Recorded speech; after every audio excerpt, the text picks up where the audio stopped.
শিক্ষার্থী, টিডি বুয়েট 2 এর একটা জনপ্রিয় প্রমাণ মার্লি লুপ টেস্টের সাহায্যে আন্ডারগ্রাউন্ড কেবলের ফল্টের অবস্থান নির্ণয়ের সমীকরণ।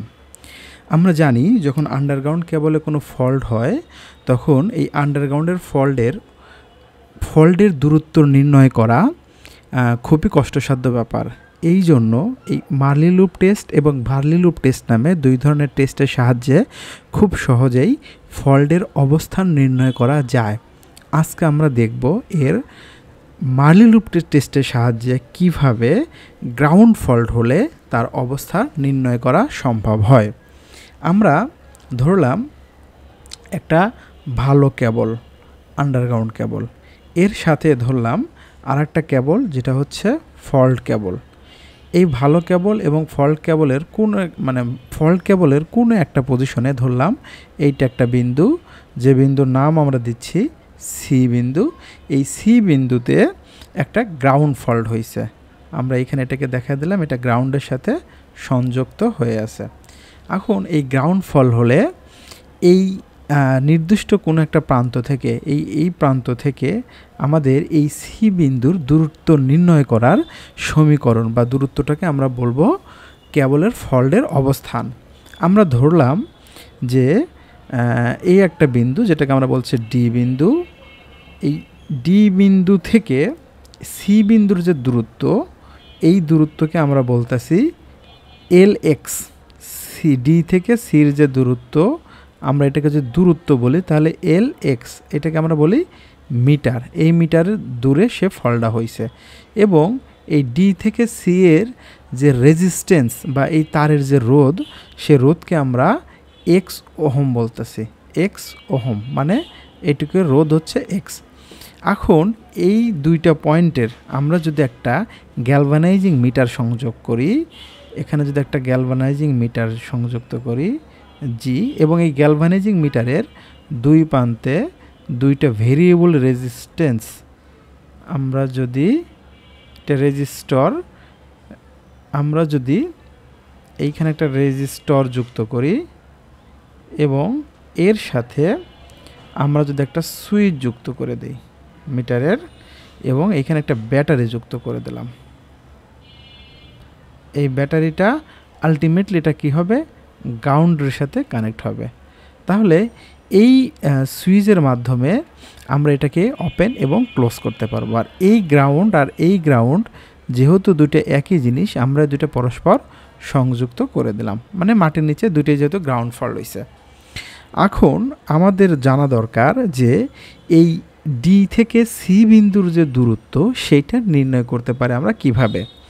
প্রথমত আমরা যেহেতু দুইটা অতিরিক্ত রেজিস্টার সংযুক্ত করছি এবং যে দুটো রেজিস্টার ভেরিয়েবল, আমরা ভেরিয়েবল সাইন দ্বারা ডিনোট করে দিই। এইটা একটা ভেরিয়েবল রেজিস্টার, আমি একটু কালার চেঞ্জ করে করতেছি। এটা একটা ভেরিয়েবল রেজিস্টার, যেটার আমরা যদি নাম বলি তাহলে আমরা এটাকে পি দ্বারা ডিনোট করলাম, এইটাকে কিউ দ্বারা ডিনোট করলাম। আর এই কেবলের শেষ প্রান্তে আমরা একটা লো রেজিস্ট্যান্স সংযুক্ত করলাম। এইটা one kind of short circuit, but এটা আমরা বলতেছি লো রেজিস্ট্যান্স লিঙ্ক। আমরা যদি একটু লিখি লো রেজিস্ট্যান্স লিঙ্ক, যেটা দিয়ে আমরা দুইটা কেবলকে সংযুক্ত করছি। আচ্ছা, এখন এই প্রথম প্রান্ত হতে যতটুকু ভালো কেবল আছে সেইটুকের দূরত্ব, যে রেজিস্ট্যান্স আছে সেইটাকে আমরা বলতেছি দৈর্ঘ্যকে বলতেছি এল দৈর্ঘ্য। আমরা আবার বলি ডি থেকে সি দৈর্ঘ্য যেটুকু হচ্ছে ফল্টের জন্য, সেটাকে বলতেছি এল এক্স। আর ভালো কেবলের যেটা দৈর্ঘ্য সেটাকে বলতেছি আমরা এল দৈর্ঘ্য। এখন এই ভালো কেবলের যে রেজিস্ট্যান্স আছে সেইটাকে আমরা বলতেছি আর। আমরা যদি এখানে ডিনোট করি তাহলে আমাদের একটা রেজিস্ট্যান্স আছে পি, একটা রেজিস্ট্যান্স কিউ, একটা রেজিস্ট্যান্স আর, আর একটা রেজিস্ট্যান্স এক্স।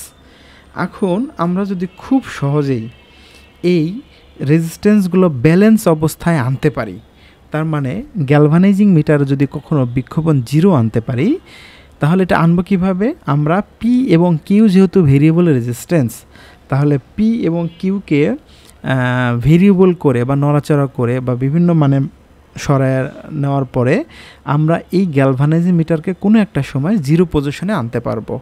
তার মানে যখন এই গ্যালভানাইজিং মিটারটা 0 পজিশনে আসবে, তখন এইটা গ্যালভানাইজিং থিওরি অনুযায়ী ব্যালেন্স অবস্থায় আমরা পাবো, ব্যালেন্স অবস্থায়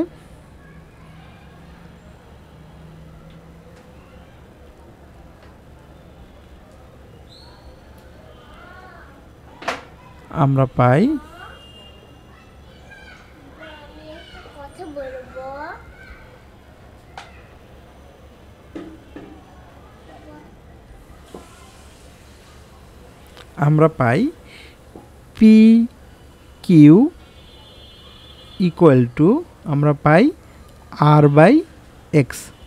এইটা আমরা গ্যালভানাইজিং মিটারের সমীকরণ থেকে আমরা জানি, যদি 4টা রেজিস্ট্যান্স পরস্পর সংযুক্ত থাকে এবং মাঝখানে একটা গ্যালভানাইজিং মিটার থাকে, তাহলে মিটারের ভিতর দিয়ে যদি 0 কারেন্ট প্রবাহিত হয়, তাহলে আমরা এই সমীকরণটা পাই। এখন এই সমীকরণকে আমরা যদি একবার যোজন করি, তাহলে পাবো পির সাথে আমরা কিউ যুক্ত করতেছি,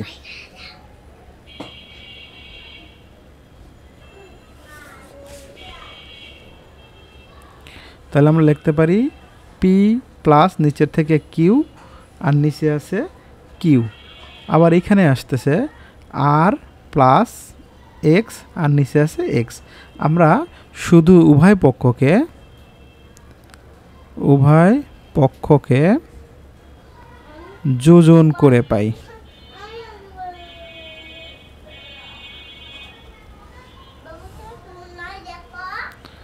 এই যোজন করা অবস্থা আমরা যে সমীকরণটা পেলাম, এই সমীকরণে আমরা জানি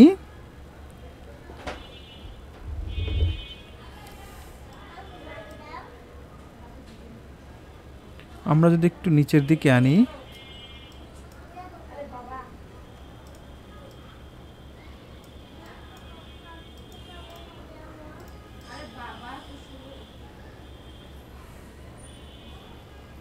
ব্যাস এই সমীকরণে আমরা জানি আমাদের এক্সটা হচ্ছে ত্রুটিপূর্ণ কেবলের রেজিস্ট্যান্স আর আরটা হচ্ছে ভালো কেবলের রেজিস্ট্যান্স। আমরা যদি এখানে লিখে রাখি তাহলে একটু বোঝার সুবিধা। এক্সটা হলো ত্রুটিযুক্ত কেবলের রেজিস্ট্যান্স,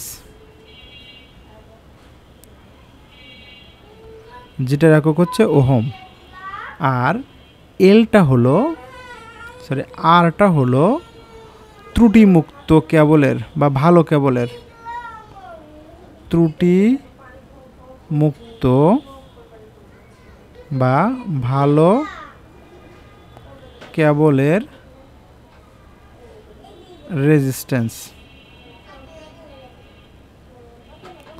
যেটার একক হচ্ছে ওহম। এখন এই অবস্থায় আমরা যদি এক্সটা আলাদা করি, তাহলে সমীকরণটা কি দাঁড়ায় যে X into P plus Q, আমরা যদি আর গুণন করি তাহলে এটার সাথে ওইটা গুণন, এটার সাথে, তাহলে এখানে বাঁচতেছে Q R plus X divided by, আচ্ছা আমরা আর একটা লাইন পরে করি। আমরা এর পরের সমীকরণটা যেহেতু আমরা একটু উপরে লিখছি, আমরা একটু মুছে লিখি, এইটা একটু মুছে দিচ্ছি, ওকে। আচ্ছা এটা একটু সমান করে লিখি, আর একটু ভালো হবে না, এক লাইন বেশি করে দিচ্ছি, ওকে। তাহলে এক্সের সাথে এটা গুণ হলো, আর এখানে কিউ এর সাথে গুণ হচ্ছে আর প্লাস এক্স।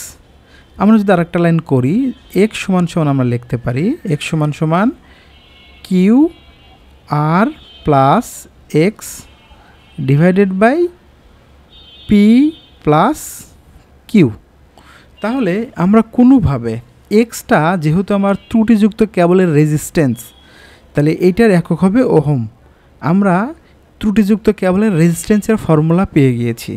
এখন এই রেজিস্ট্যান্সকে আমরা যদি ত্রুটিযুক্ত কেবলের দূরত্ব কনভার্ট করতে পারি, তাহলেই মূলত আমাদের প্রশ্নে যা চাইছে সমীকরণে তা আমরা বের করতে পারবো। এখন আমার দরকার যে এক্সটা আসলে কি। এক্সটা যেহেতু ডি থেকে সি বিন্দুর মধ্যে রেজিস্ট্যান্স, তাহলে আমরা যদি বলি যে এক্সটা যেহেতু রেজিস্ট্যান্স, এই এক্সটার দৈর্ঘ্য যদি বলি, এই ডি থেকে সি বিন্দুর মোট দৈর্ঘ্য হলো এল এক্স, আর এইটার প্রতি একক ওহমের রেজিস্ট্যান্স আমরা ধরতেছি R1। আচ্ছা, যেহেতু আমরা এখানে আবার দুইটা জিনিস বিবেচনা করা যায়, একটা হচ্ছে ভালো কেবল এবং ত্রুটিযুক্ত কেবলের যদি প্রচ্ছদের ক্ষেত্রফল এবং তারের মান প্রতি একক মিটারে একই হয়, তাহলে এইটা আমার দুইটার জন্যই মান আর। এখানে আর একটু ভালো করে একটু বোঝার ব্যাপার, যদি কেবল দুটি একই রূপ এবং একই প্রচ্ছদের হয় তাহলে কি হয়, আর যদি কেবল দুটি একই প্রচ্ছদের না হয় তাহলে কি হয়। আমরা একটু সহজ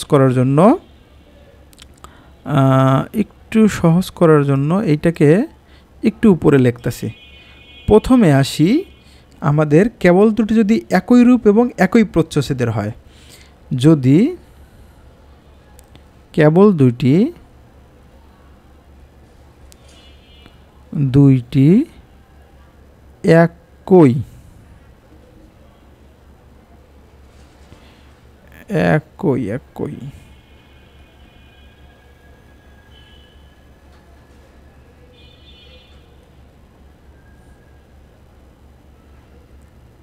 একই প্রচ্ছদ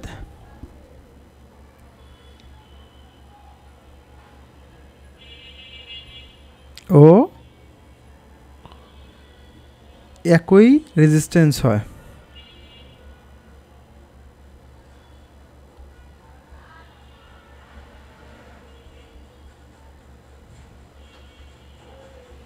তাহলে আমরা বলতেছি x সমান এল এক্স ইন্টু আর,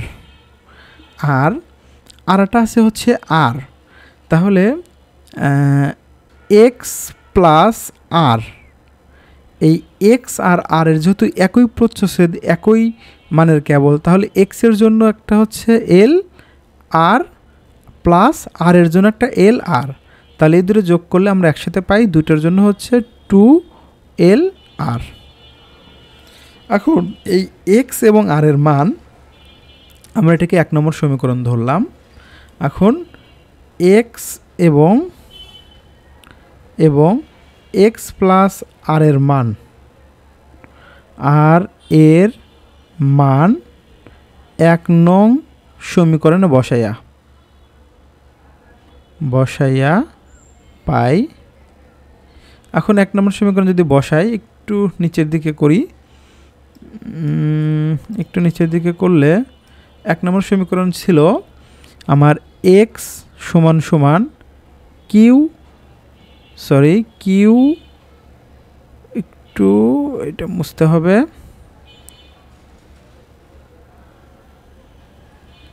এক্স হলো Q R plus X divided ছিল পি প্লাস কিউ। আমরা যদি এক্সের মানটা বসাই, এক্সের মান হলো এল এক্স ইন্টু আর সমান কিউ তো কিউই, আর এখানে আর এর মান কত, আর প্লাস এক্সের মান হলো 2L আর ডিভাইডেড বাই নিচে আছে পি প্লাস কিউ। আচ্ছা, আমরা যদি সমীকরণটা আরেকটু নিচের দিকে করি, এখন কি হয়, যদি আমরা এখান থেকে যেহেতু বের করব দৈর্ঘ্য, মানে ত্রুটিপূর্ণ কেবল ধরো, তার মানে এল এক্স সমান লিখতে পারি Q 2L divided by P plus Q, এইটার একক হচ্ছে মিটারে। এখানে দেখো এল এক্স হচ্ছে ত্রুটিযুক্ত কেবলের দৈর্ঘ্য, ত্রুটিযুক্ত কেবলের দৈর্ঘ্য, যেটা আমাদের জানা দরকার, এটার একক হচ্ছে মিটারে। এইখানে কিউ হচ্ছে ভেরিয়েবল রেজিস্ট্যান্স,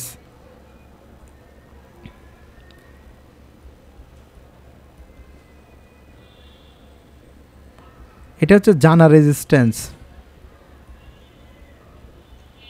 একক হচ্ছে ওহম। জানা রেজিস্ট্যান্স বলতে আমরা কি বোঝাচ্ছি, আমরা এই যে দেখো এই যে এইখানে যখন পি এবং কিউ দুটো রেজিস্ট্যান্স কল্পনা করছিলাম, এটা তো আমরা রেজিস্ট্যান্সগুলো বসাইছি, তার মানে এই ভ্যালু তো আমরা জানি কি মানে রেজিস্ট্যান্স আসছে, মানে কি পরিমাণে রেজিস্ট্যান্স বসালে এটা 0 আসছে, সুতরাং এর ভ্যালু কিন্তু আমাদের জানা। এরপরে আসি কিউ, তো কিউই, পিও একই, পিও হচ্ছে ভেরিয়েবল রেজিস্ট্যান্স, এটাও জানা। আর একটা আছে হচ্ছে এল, এল হচ্ছে ত্রুটিমুক্ত কেবলের দৈর্ঘ্য, বা যে কেবলে বা ভালো কেবলের দৈর্ঘ্য, একক হলো মিটারে। আচ্ছা, তাহলে এইখান থেকে কিন্তু আমরা খুব সহজেই ত্রুটিযুক্ত কেবলের দূরত্ব বা কতটুকু পরে ত্রুটি হয়েছে সেটা নির্ণয় করতে পারলাম। পাশাপাশি এইটা যদি দুইটা কেবল যদি একই প্রচ্ছদের হয়, একই রেজিস্ট্যান্সের না হয়, তাহলে জিনিসটা কি হয় আমরা এবার একটু এইভাবে করি। যদি দুইটা কেবলের একই রূপ এবং একই প্রচ্ছদের না হয় তাহলে কি হয়, তাহলে একইভাবে আমরা আগের মতো যদি মানগুলো বসাই, আমরা এখানে একটু লাল কালি দিয়ে লিখতেছি, যদি কেবল দুইটি একই প্রচ্ছদ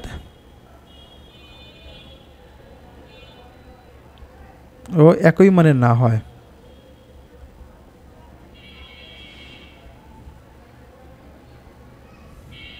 তাহলে কি হবে?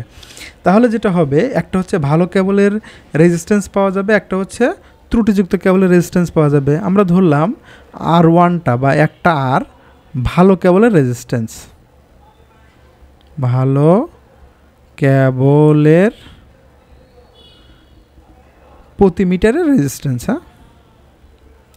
প্রতি মিটারের রেজিস্ট্যান্স,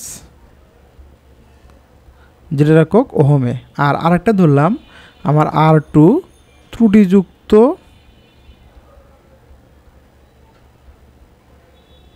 কেবলের প্রতি একক মিটারের রেজিস্ট্যান্স, এটাও ওহমে আসবে।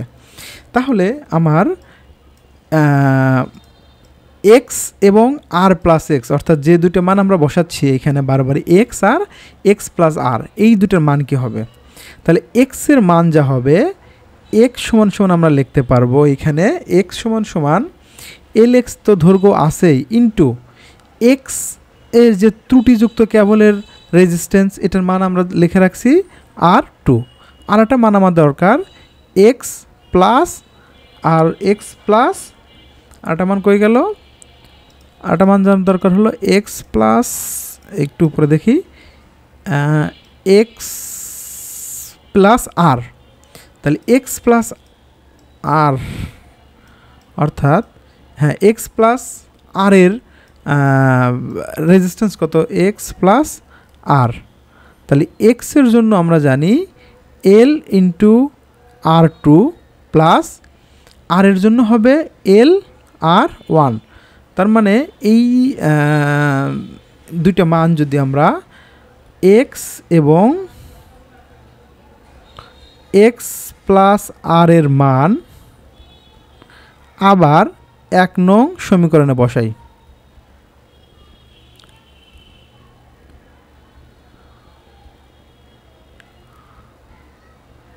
তাহলে 1 নম্বর সমীকরণ আমাদের কি মনে আছে? 1 নম্বর সমীকরণ কি ছিল? 1 নম্বর সমীকরণ ছিল x equal to Q R plus X. আমরা যদি এইখান থেকে একটু দেখে লিখি, x equal to Q R plus X, তো আমরা লিখি x equal to Q R plus x.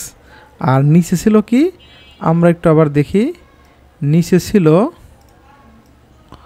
P plus Q, তাই না? এই যে 1 নম্বর সমীকরণ, এই যে পি প্লাস কিউ, তাহলে এখানে বসাও পি প্লাস কিউ। এখন মানগুলো যদি বসাই, এক্স এর মান কত, এল এক্স ইন্টু R2 সমান, এইখানে কিউ তো কিউই, এইটুকের মান হচ্ছে, এইখানে মান হচ্ছে আমার LR2 plus LR1 divided by P plus Q.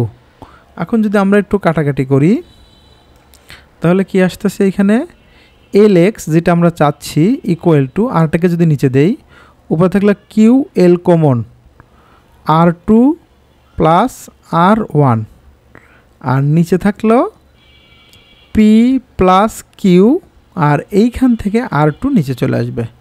এটা রাখা হলো মিটারে। এইখানে আমরা উপরে লিখেই রাখছি কিউ কি, এল কি, পি কি, বা R1 কি, R2 কি। তাহলে এইটাই আমাদের ত্রুটিযুক্ত কেবলের যদি একই প্রচ্ছছেদের না হয়, তারপরেও এই এলএক্সের এই ফর্মুলা দ্বারা আমরা ত্রুটিযুক্ত কেবলের অবস্থান বা কত মিটার দূরে আছে সেটা নির্ণয় করতে পারবো। এই মার্লি লুপ টেস্টের সাহায্যে দুই ধরনের প্রমাণ করা যায়। একটা হচ্ছে মার্লি লুপ টেস্টের সাহায্যে গ্রাউন্ড ফল নির্ণয়, যেটা আমরা শিখলাম। আর একটা প্রমাণ আছে মার্লি লুপ টেস্টের সাহায্যে শর্ট সার্কিট টেস্ট নির্ণয়। তো আমার মনে হয় যদি তোমরা এই গ্রাউন্ড ফলটা খুব ভালো করে বোঝো, আমি পরের ভিডিওতে শর্ট সার্কিট টেস্টের প্রমাণটাও দেখাবো। তোমরা প্রমাণটা একটু ভালো করে শিখবা এবং প্রত্যেকটা জায়গা স্টেপ বাই স্টেপ যদি বুঝতে পারো, তাহলে আমার মনে হয় এই প্রমাণ, এই টাইপের প্রমাণ পরীক্ষায় মাঝে মধ্যেই আসে টিডিতে। তোমরা অবশ্যই প্রমাণগুলো প্র্যাকটিস করবা এবং যখনই ভিডিওটা দেখবা সাথে সাথে অবশ্যই একটু নিজে খাতা কলম দিয়ে লিখবা। খাতা কলম দিয়ে যত বেশি লেখা যাবে তত বেশি প্র্যাকটিস হয়ে যাবে। একবার দুইবার লিখলে আমার মনে হয় প্রমাণটা ক্লিয়ার হয়ে যাবে। যদি কোথাও বুঝতে সমস্যা হয় বা যদি কোথাও মনে করো যে এই জায়গাটা আরও বেশি ক্লিয়ার করা দরকার, আমাকে কমেন্ট সেকশনে জানালে আমি সেটার অবশ্যই রিপ্লাই দেওয়ার চেষ্টা করব। সকলেই ভালো থাকো, তোমাদের পরীক্ষা সুন্দর হোক। টিডি বুঝে পড়ো, টিডি বুঝার সাবজেক্ট, টিডি আয়ত্ত করার সাবজেক্ট। এটা যত বেশি বুঝে পড়বা তত এটা অনেক দিন মনে থাকবে। সকলকে ধন্যবাদ জানাই শেষ করতেছি। খোদা হাফেজ, আসসালামু আলাইকুম।